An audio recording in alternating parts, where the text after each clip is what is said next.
ada pengaruh, masyarakat sudah memilih tradisional pendidikan anak usia dini di lingkungan keluarga. Orang tua dan anggota keluarga lain mengajarkan nilai-nilai adat istiadat, keterampilan dasar, dan cara memperlaku sehari-hari melalui cerita, permainan, dan contoh. Nah, setelah itu munculnya lembaga pendidikan anak usia dini abad ke-19. Pada masa ini, pemikiran tentang pendidikan anak usia dini mulai diwujudkan dalam bentuk lembaga pendidikan khusus, didorong oleh kondisi sosial di mana banyak orang tua yang bekerja sehingga tidak dapat mengasuh anaknya di rumah.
Berpengaruh dalam sejarah pendidikan anak usia dini yang mendirikan lembaga pendidikan untuk anak usia 3-7 tahun pada tahun 1837 di Jerman.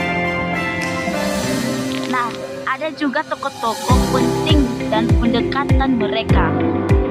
1. Maria Montessori 1870 sampai 1952, seorang dokter dan pendidikan dari Italia yang menciptakan pendekatan pendidikan yang dikenal sebagai metode